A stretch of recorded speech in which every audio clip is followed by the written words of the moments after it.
Good afternoon and welcome. My name is Michael Imber, and I am the board chair of the Connecticut Public Affairs Network. It has almost become cliche that elections have consequences, and every 10 years they really have consequences when we choose our state legislators that redraw our congressional districts based on the national census that we have been talking about for the last few weeks at the Connecticut Democracy Center.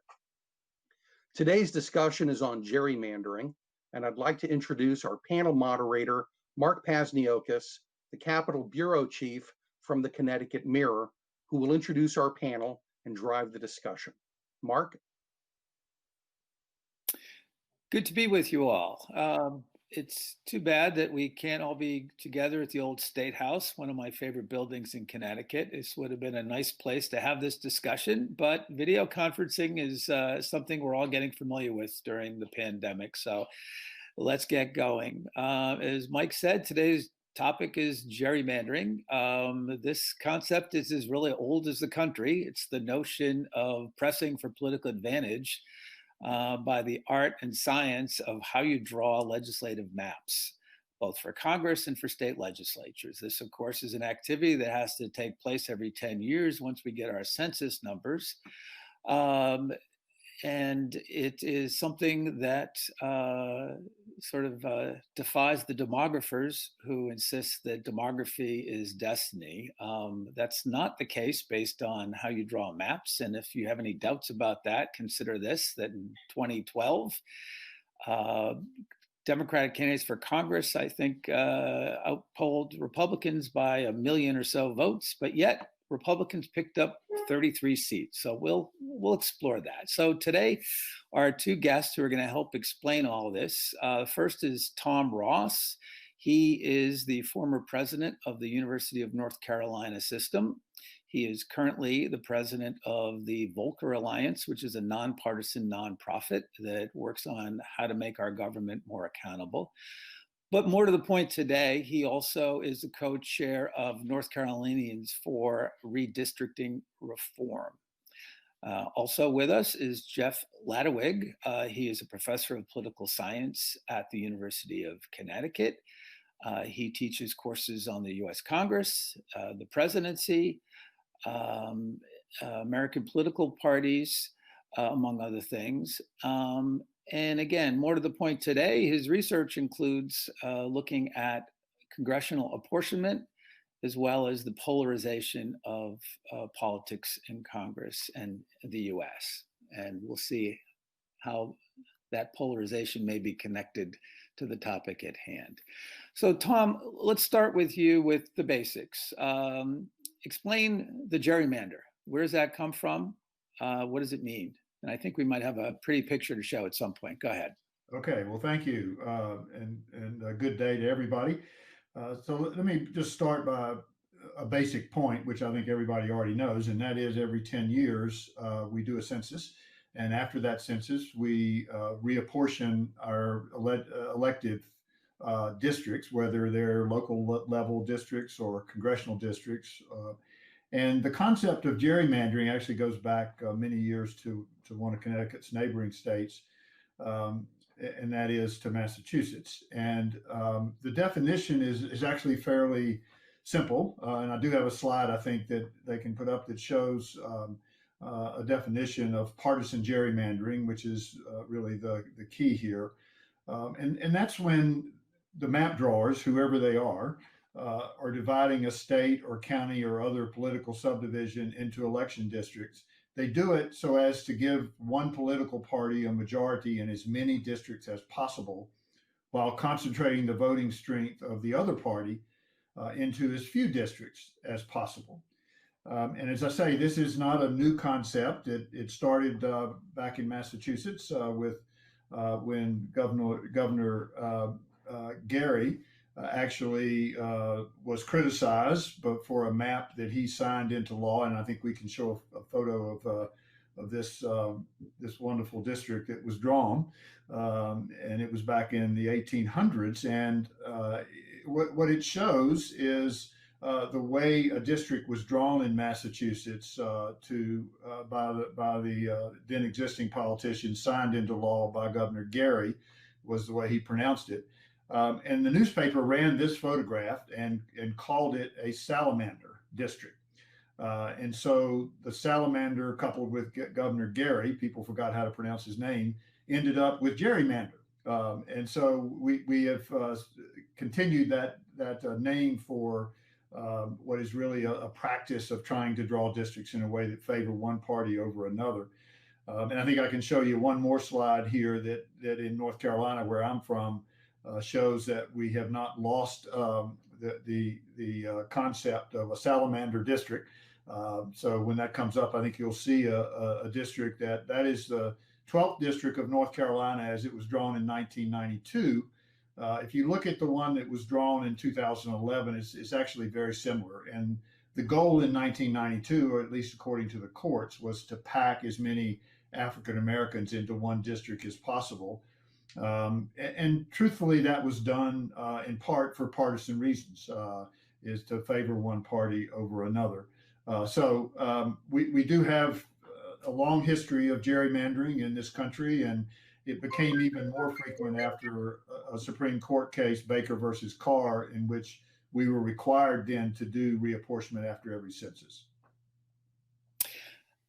We'll get to the fun stuff, the techniques as well as the consequences. But I think maybe it would help to sort of explore what is your idea? And I'm going to start with Jeff. Let's get him in the conversation.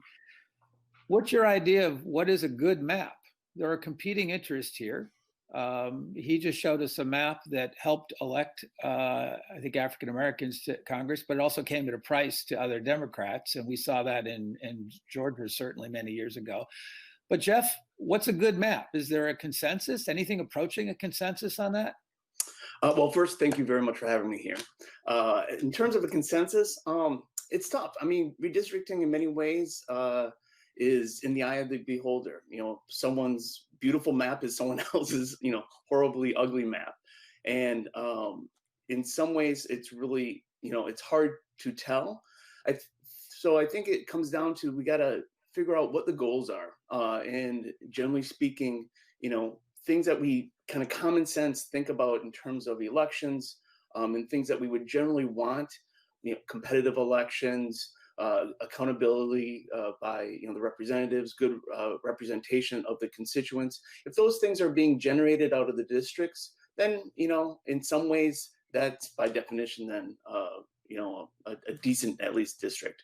And as we'll get to the district, for example, that Tom showed, the North Carolina 12th in 1992, in the Supreme Court, that case that first ruled that particular district unconstitutional, Shaw v. Reno, that case, Justice Sandra Day O'Connor ruled that district unconstitutional primarily because it was bizarre looking. It was oddly shaped. It's not much of a constitutional standard. Nonetheless, that's more or less what we have to go on. There's other metrics, and I'm sure we'll get to some of them, that we can use to evaluate districts, but none of them are conclusive. So it's a difficult subject, and like almost anything in redistricting or in congressional apportionment, it's paradoxical. You try to do one thing and you lessen something else, and there's give and take on almost all the different angles. So it's a very complicated, difficult subject, even though it seems on the face of it pretty straightforward and easy. I think Justice O'Connor may have been inspired by Potter Stewart and photography. Tom, what about you? Your organization, one of their goals is to have clear, nonpartisan standards.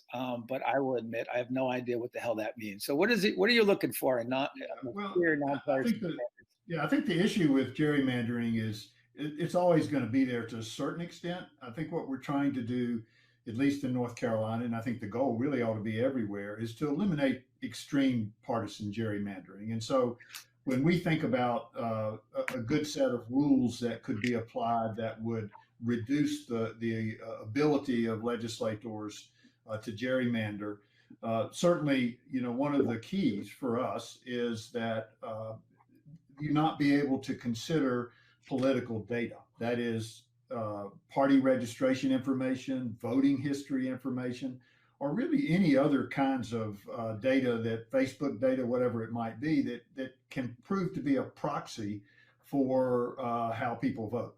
And to the extent you can be transparent about what data is used and eliminate the use of political data in drawing the maps, certainly over time, I think you reduce the extreme partisan gerrymandering.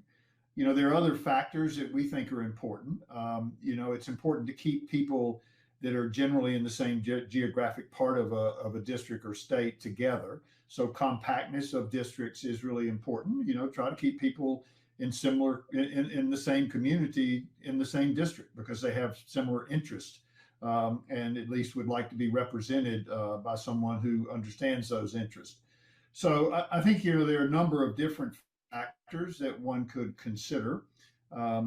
We have primarily focused on reducing the use of certain kinds of data.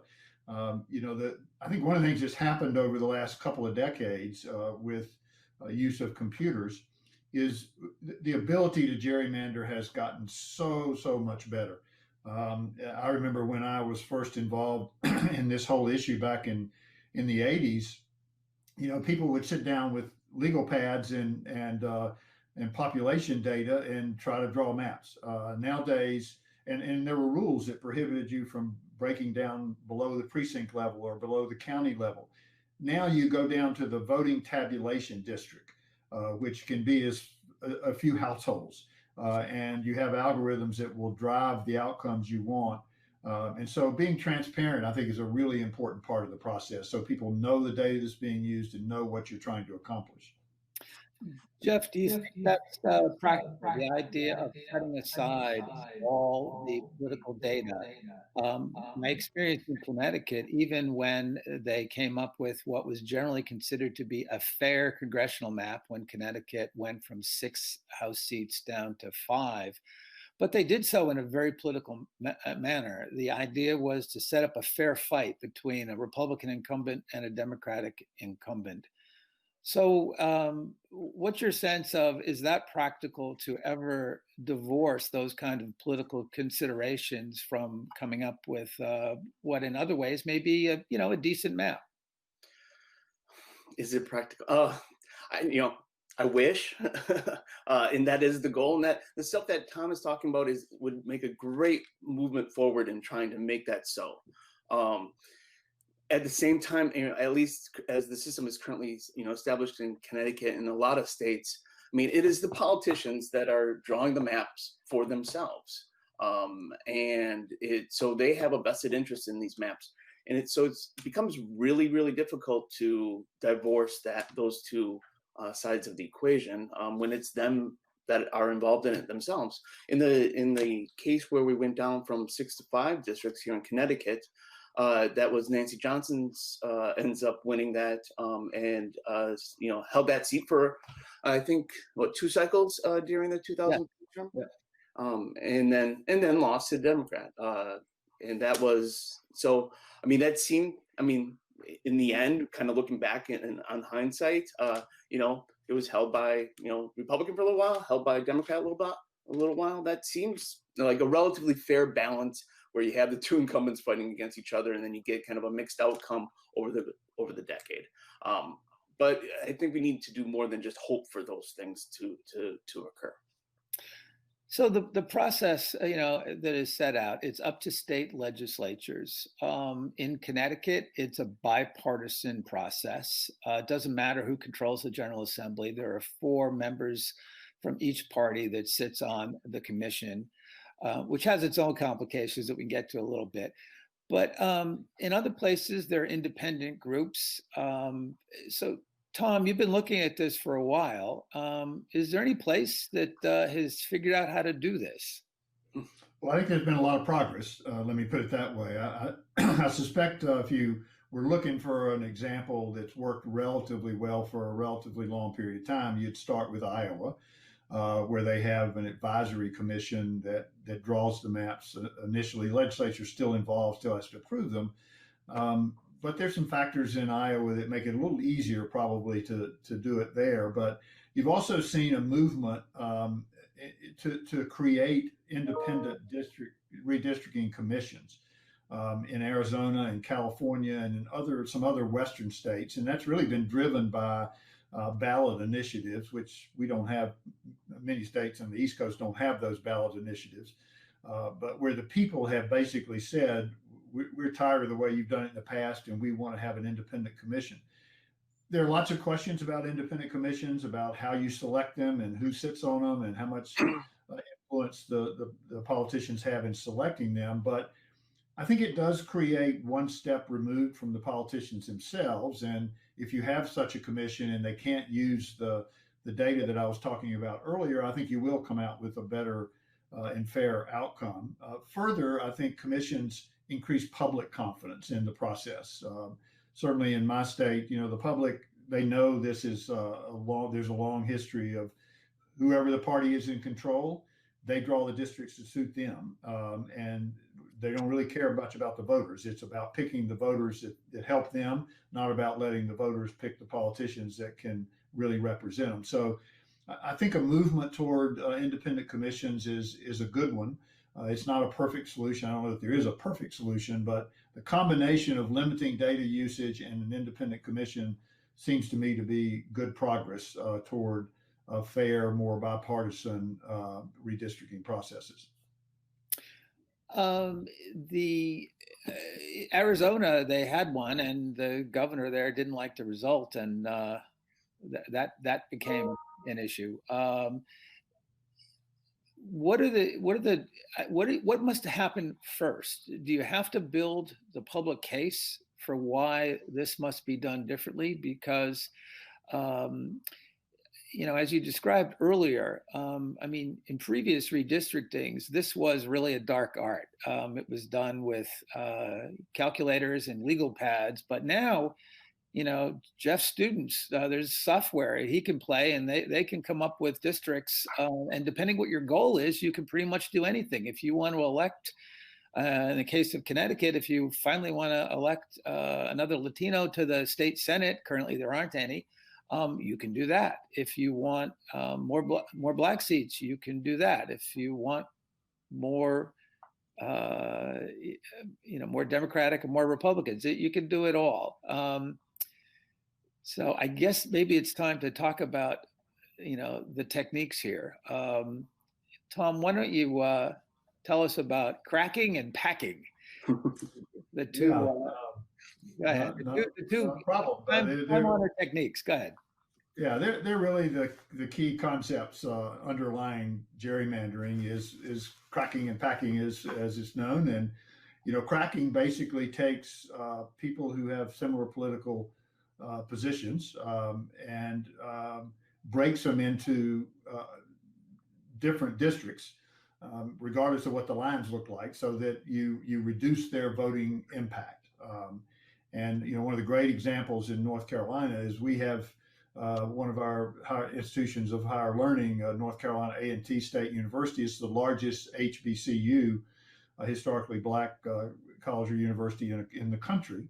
And this most recent redistricting that we've been through in North Carolina, the dividing line for two congressional seats goes right through the middle of that campus, dividing that campus in half. Clearly designed to crack the African-American community there and diffuse their ability to vote. Another technique is packing. And so when you saw that district that I showed a few minutes ago, the 12th in North Carolina, that's a really good example of packing minority voters all into one district to ensure that there was a minority member of Congress. But as was mentioned, it by packing all those votes into one district, it certainly did some damage in terms of creating districts that were maybe not as representative of the state at the time. North Carolina is really a very purple state and has been for a long time. But just to show you the effectiveness of cracking and packing, in 2012, I think there were 53% of the votes cast for Congress were cast for a Democrat who was running at the time, if you look at the total vote. And yet the outcome of the election was 9 Republican members and 4 Democratic members.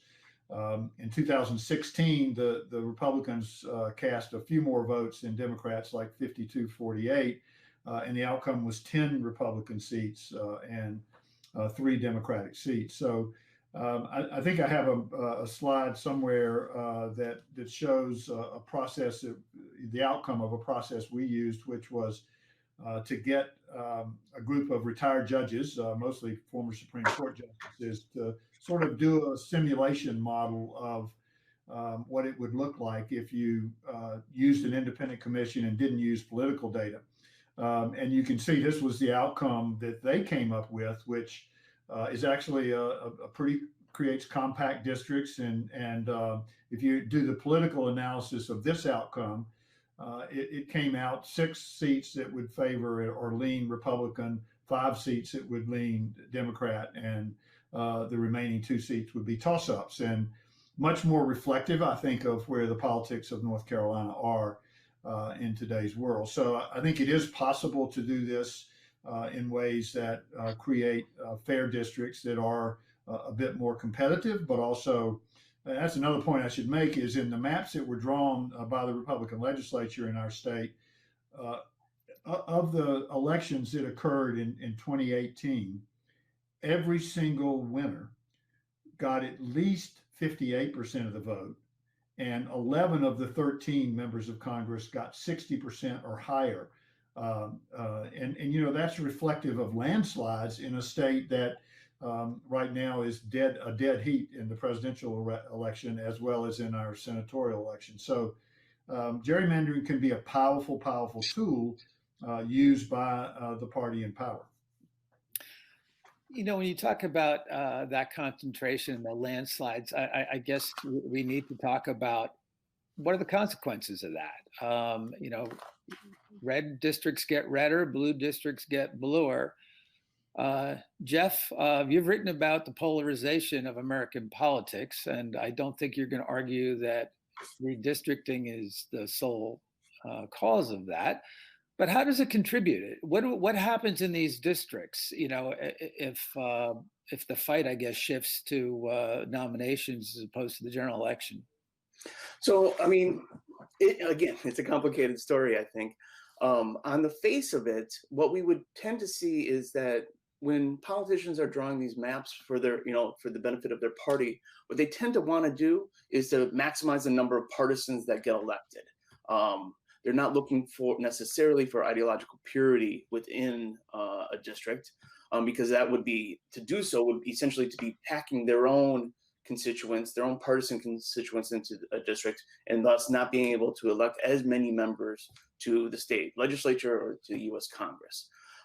So generally speaking, the party that's in charge, if they're really going to try to maximize their gerrymander, they'll put about 55-60% of their own party constituents within a district, and then be able to spread those out to other districts so that they can maximize, again, the number of partisans that get elected. On the face of it, like kind of the general straightforward political science literature would tend to say that that would lessen polarization, but that's not what we've seen. I have one slide up in terms of polarization, slide 8. If you want to take a look at this, what we've seen over the years is a really sharp increase in terms of polarization in the U.S. Congress. The blue thick line, solid line is for the House of Representatives. The red dotted line is for the Senate. So since the mid to late 1970s, we see this dramatic rise to almost record levels of polarization in Congress. A couple things to note from here is that both the House and the Senate are rising. And the Senate, of course, never gets redistricted. It's on state lines. So clearly redistricting isn't the whole problem here, of course. But there is that gap between the House and the Senate. And so that could be constituents differences, but it could also in part probably be some part of redistricting. Political science hasn't been able to really flesh this out terribly well yet. I think that's a pretty big mission. Is to figure out the number of mechanisms between the two that would cause that. And some ideas on that is certainly that the greater emphasis on the primaries, and that with as the I think it's the most recent Supreme Court decision on the North Carolina districts called that, had labeled or described the process of creating the districts as with surgical precision. And that's what, as Tom was saying, with the big data that's available now and the computing power, if you cut your districts at 55 to 60%, you can not only know which partisans are in there, but how intense they are. So you can almost guarantee your reelection even at those thinner margins, with all the better data and computing power that's out there, which means that everything is, the election is really shifted from the general election back to the primary. The only thing that partisans then are worried about is being, Democrats would be, outflanked on their left, or Republicans outflanked on their right in the primary elections. And this then causes both parties to kind of go more to the extremes and increases possibly increases polarization. I've written actually on how, and shown statistically, how the rising margins in these congressional races, as Tom was talking about, is a contributor to polarization. I didn't connect that directly to redistricting, but I see a pretty clear case where that could be made. There are competing interests here. When you look at what people are trying to achieve, it really is a daunting list. We have geographic compactness. You want sort of communities of interest to sort of hang together. But you also have a desire to make sure that the diverse populations are adequately represented, and so that certainly gets you to be sensitive to racial diversity. So, Jeff, your class is played with some of this software. So, talk a little bit about, again, these competing interests, and if you want to draw a district, that again makes it possible for a Latino politician to be elected in say, Greater Hartford, which historically has a huge Puerto Rican population, but yet has never been able to elect a state senator because Hartford is divided in half and also attached to one district to the northern suburbs and one to the southern suburbs. So tell us a little bit about that exercise you had your students do. Yeah, so it's a class I've been teaching for about a decade, Political Science 3603 WQ. So if you're interested, you know where to go. And so in conjunction with the State Data Center, we put together a website that uses the data that is publicly available on voter registration, on vote choice, on demographic variables, whites, Hispanics, Blacks, gender, income, all these different variables. And essentially what I do each semester when I teach this class is break up the students in groups and then give them kind of different assignments. See how many Republicans you can get elected, how many majority minority districts you can create in Connecticut.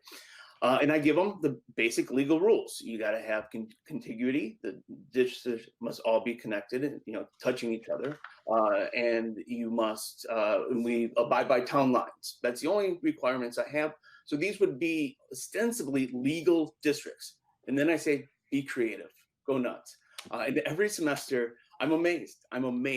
These, really creative, students come out with these, just crazy, awful maps.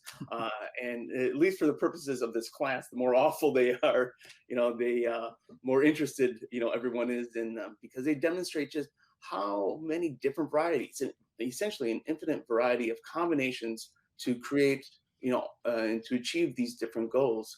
But you got to really, to do this, you got to engage in some extreme gerrymandering. And these districts, when we measure them on these kind of some of these metrics that we use in terms of measuring gerrymandering, they're awful. They're absolutely awful.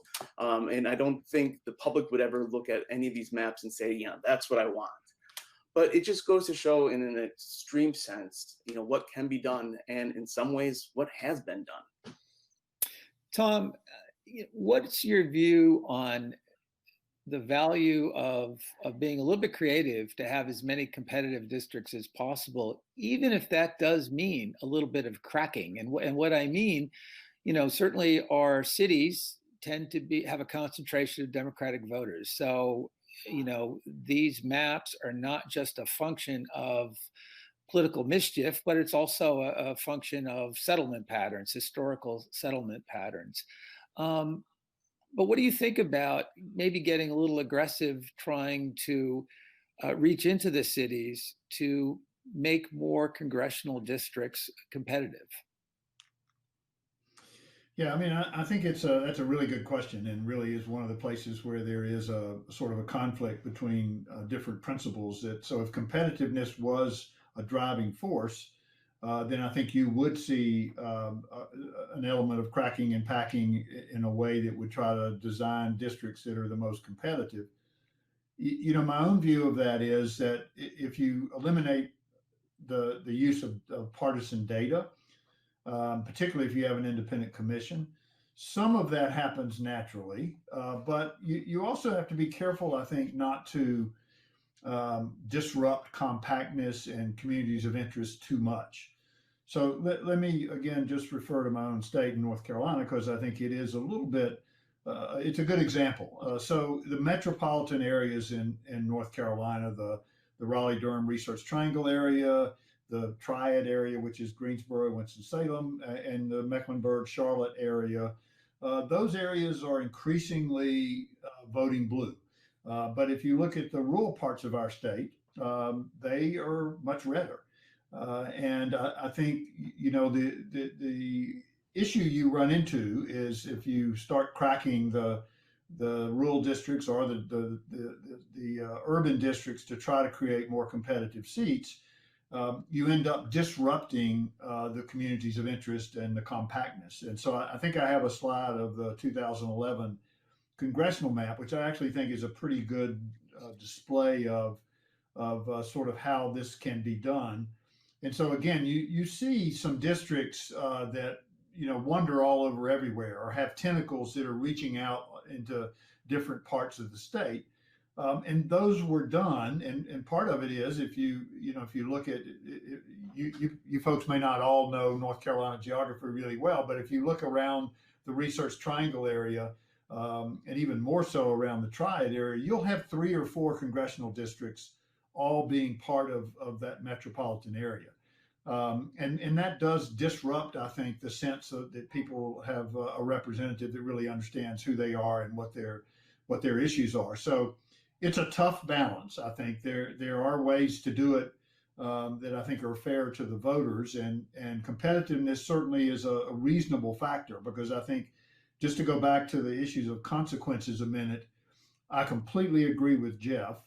And it's, I don't know, we have great research, but I think anecdotally we can figure out pretty quickly that as we've pushed the parties more to the extreme, their incentive to compromise and to actually solve problems is reduced.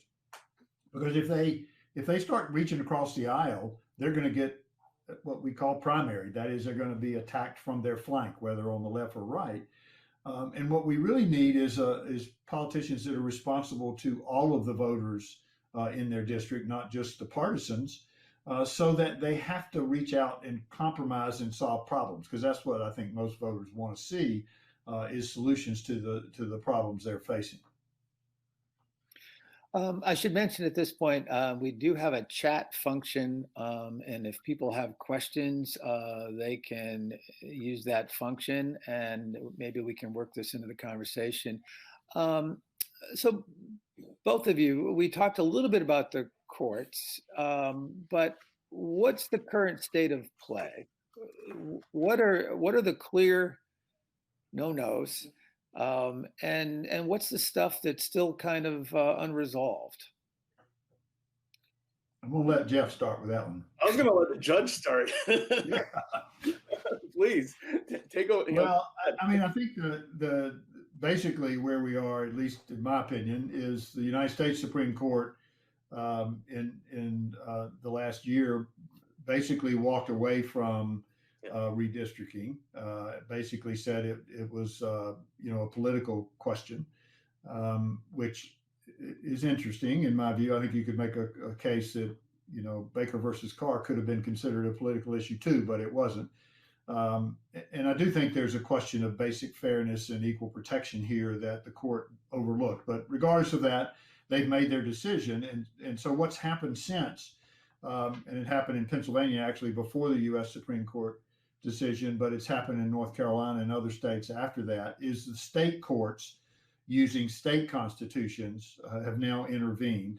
Certainly in North Carolina, that's what happened. They intervened and indicated both our congressional districts and our legislative districts were unconstitutional under the state constitution and required redrawing of those districts. And so I think that's where the action is going to be in the future is in state courts.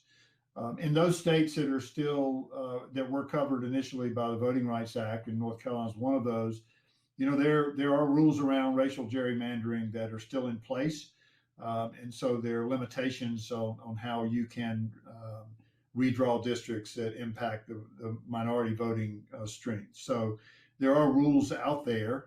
States generally have some rules in there, either constitution or legislation, that relate sometimes to districts have to be contiguous. We have that rule in North Carolina, and that famous 1992 district was at one point was really only connected by the median of an interstate.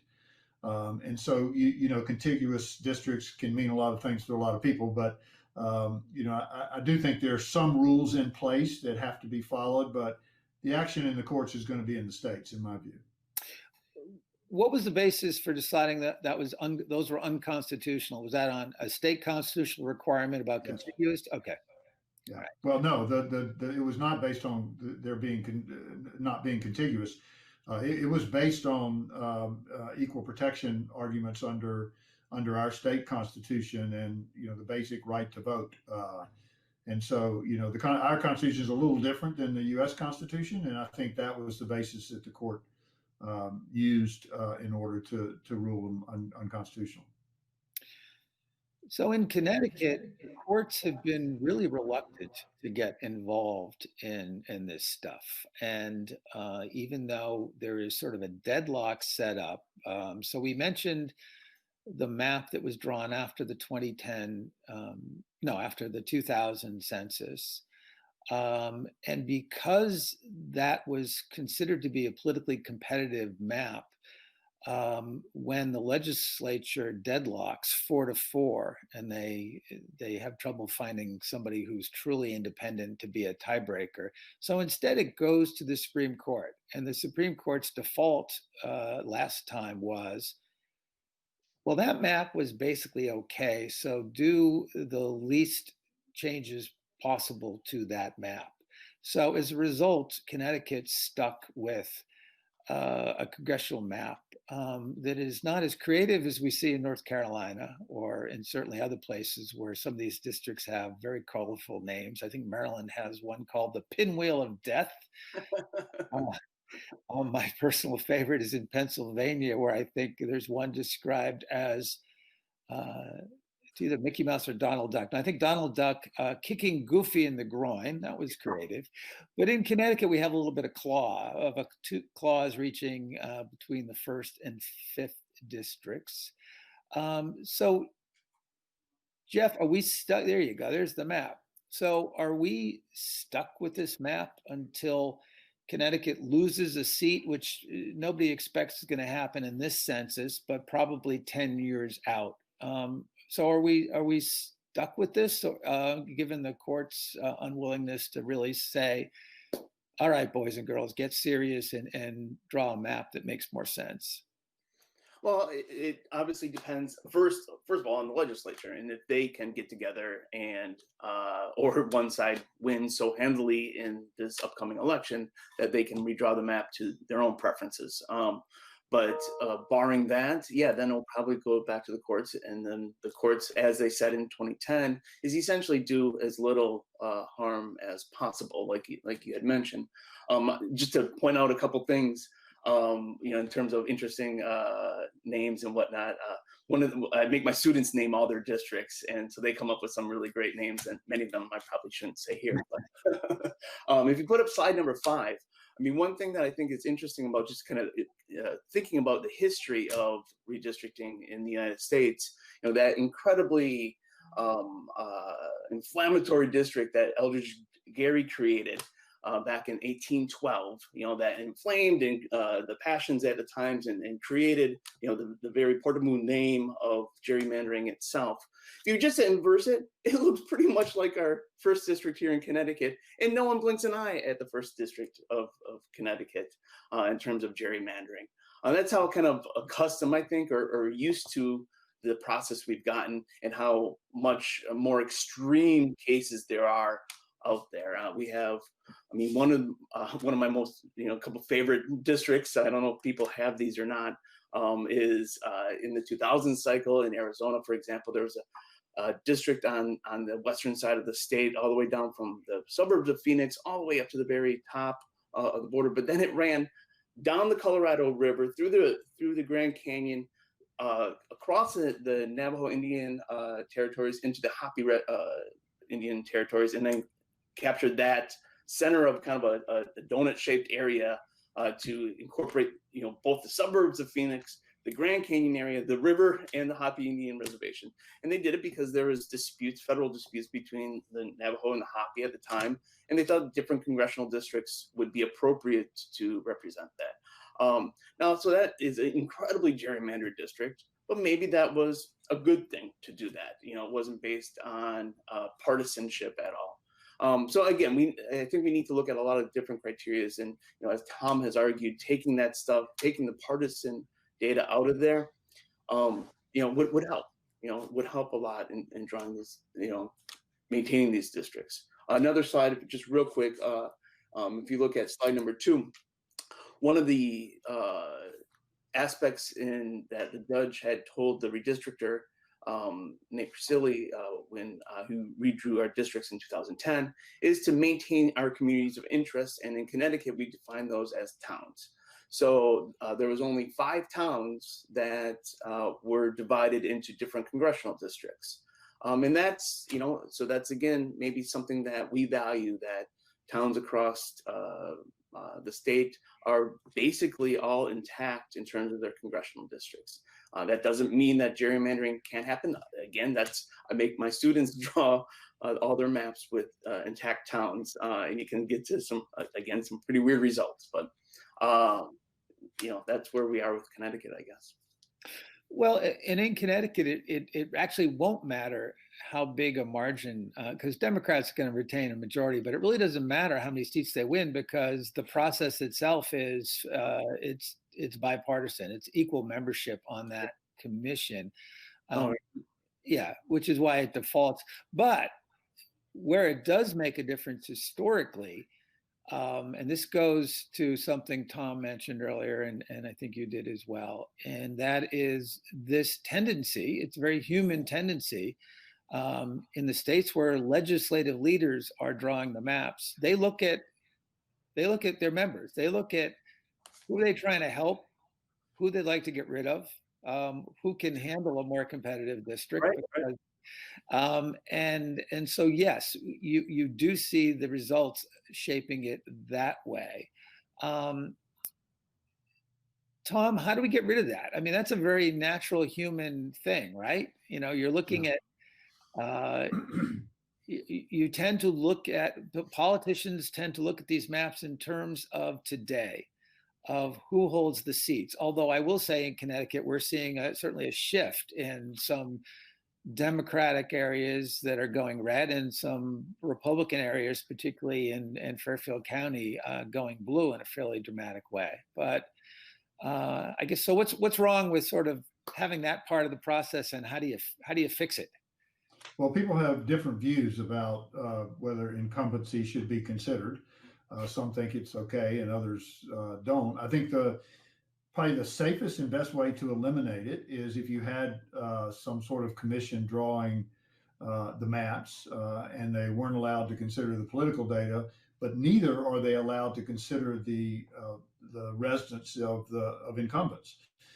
And there are certainly rules in some states where you cannot consider the addresses or locations of incumbents.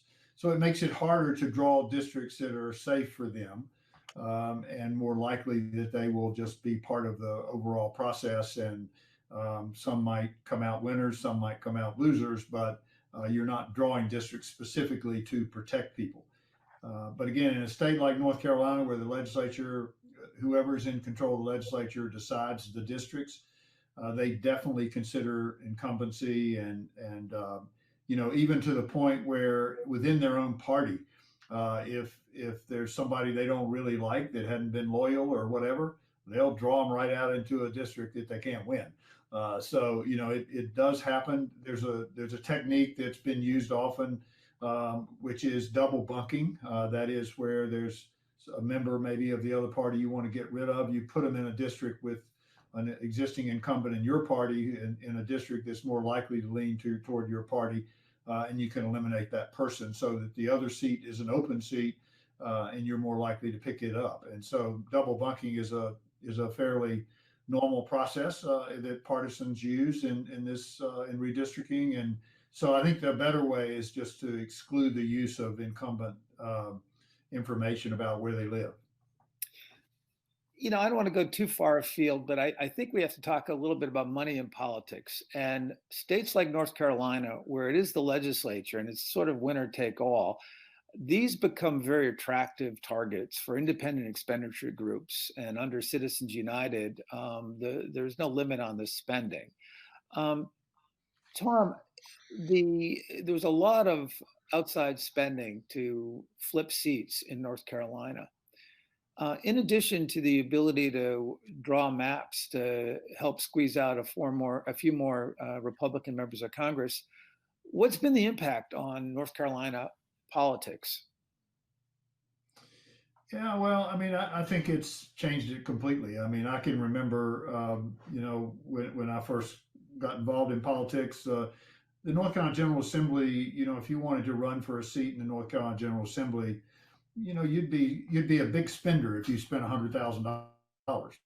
Now, it's millions of dollars coming in from outside groups in some seats in order to try to control the legislature.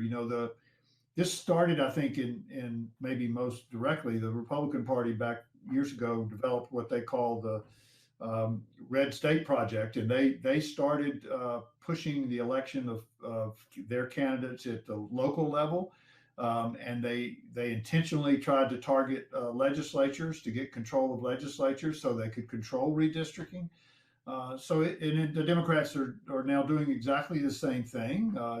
Former Attorney General Eric Holder leads a group that's a partisan group trying to capture state legislatures in order to be able to control the redistricting process. Because if you control that, you do in fact control how many members of Congress come from your state. And just to give you an example of how quickly things can change, as I said, in the 2018 election, the outcome was 10-3. In the 2020 election, we're going to see, but I suspect everybody agrees that there will be at least 2 and maybe as many as 4 seats that will flip red to blue because of the court-ordered redistricting. So, this gerrymandering is a political tool that has become a science and definitely is utilized in ways that can end up in the control of the state, but also the control of Congress. And so it is ripe for big money. I mean, it has led to lots and lots of money pouring into races on both sides. Just for example, in the congressional district number 8 in North Carolina, it's apparently, according to the polls, a pretty close election. It's held by a Republican now. The person running against him is an African-American former member of the state Supreme Court. It's supposedly a close election, and an outside group supporting the incumbent just put $2 million into the race just last week, $2 million additional dollars in just last week. So there's a lot of money pouring in to try to control the outcome here. I'll plug actually somebody's book. If somebody's really interested in the role of money and how smart, quite frankly, the Republicans were in sort of resisting the demographic trends, there's a book by a guy named Dave Daly, former colleague in Connecticut, a couple of places I've worked, The title of the book, unfortunately, I don't think I'm going to share. It's part of the title is Rat, and the second part of it is I think what we would call an F-bomb. But you can look it up. I don't know if that's part of your syllabus, Professor, is it? It is not. It's a great book, but it's not part of my syllabus. All right. What about, this business of of seats, where there's no opposition, whether there's no realistic opposition, or in the case of the Connecticut General Assembly this cycle, there's, I think, 26, 27 House seats that there's no opposition whatsoever. The 4 of the Senate districts, there's only one candidate running. This is a question for the both of you. What's your sense of how much of that is a function of redistricting initiative, as opposed to just, again, settlement patterns, where, if you're in New York City, you may have a primary opponent, but you're probably going to be pretty safe in the general. So go ahead. Tom, you want to take that first? Sure, yeah. I mean, I think there are some districts in our state that are clearly going to be safe regardless of gerrymandering because of the way people have settled and the way they tend to vote. But it's pretty easy to see the impact of gerrymandering because, again, our courts have ordered redrawings, and you're going to see both legislative and congressional seats, I think, that are going to be more of them are being contested this time. There were, back after 2011, there were very, very few seats in our General Assembly that really were possible for the party out of power to win. But now there are a much larger number of competitive districts. And so we saw the last time the Democrats picked up a few, and I think, it'll depend on the outcome of this election, but you're going to see some seats move around because there are more competitive. And the reason they are is because the amount of gerrymandering has been lessened as a result of court orders.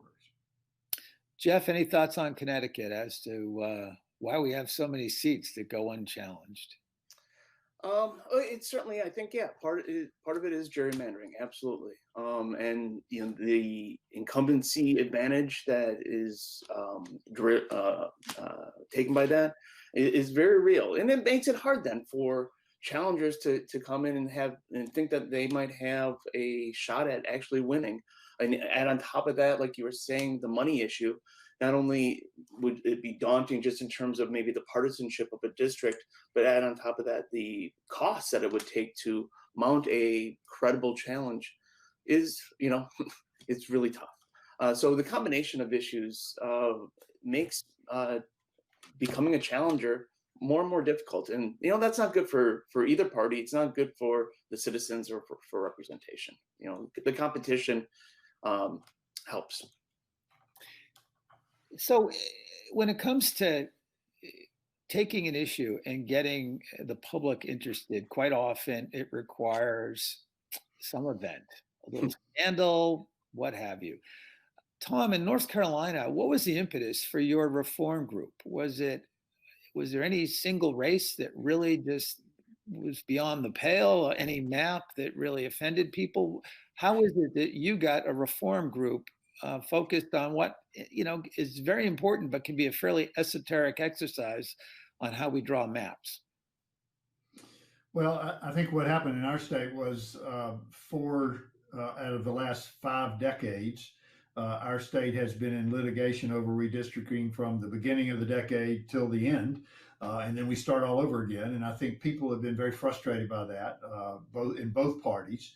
I think the other thing that's happened is historically, the Democrats were very good at gerrymandering when they were in control, and the Republicans have been very good at it now that they've been in control for the last 10 years. And so I think there were a number of people in both parties that said, look, this is really become a problem for our democracy. It's become a problem for our state to continue to make progress because of the sort of polarization and extreme nature of the people that are getting elected. And so we actually started with bringing together a group of politically active people from both parties and talking about this issue and trying to get them interested in supporting some reform. And actually it was pretty easy to get people on board. And we raised north of $2 million to try to create public awareness of the importance of the issue. And, we were certainly helped in that by the constant litigation and the publicity surrounding that.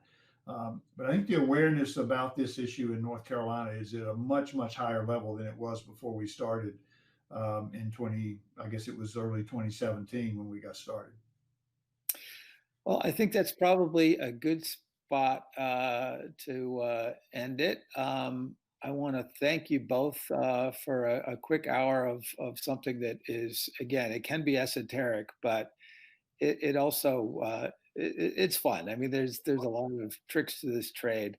I think Mike Imber wants to come back on and talk a little bit about what is next in this program series that Connecticut Public Affairs Network is doing.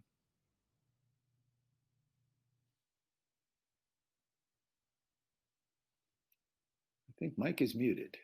Yeah, I think he is. Again. There we go. Hey. Technical problem solved. COVID, if somebody was not unmuted.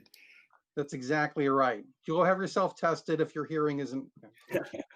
I'd like to thank Jeff and Tom and our moderator, Mark, for a fantastic panel discussion today. It's a beautiful capstone for the Census series that was sponsored by Connecticut Humanities. Thank them. I'd like to thank our behind-the-scenes producer, Kobe O'Connell, did a phenomenal job. And I'd also like to plug some upcoming events. Tomorrow at noon, we have a program entitled The Ballot is Stronger Than the Bullet, A Short History of Voting. On Thursday, November 19th, we've got an event called A Clean Slate, Clearing Room for the Complete Story of Crandall's Canterbury School. That's going to be a fascinating discussion about African-American women and the discrimination against them, and how the Crandall School was the very first of its kind to admit African-American girls for a better education. On Monday, November 30th at 3 p.m., Legislative Landmarks, the American School for the Deaf. I'm Mike Imber, Chairman of the Connecticut Public Affairs Network. I thank you for tuning in and look forward to you coming back and learning some more at the Connecticut Democracy Center. Thank you. Thank you.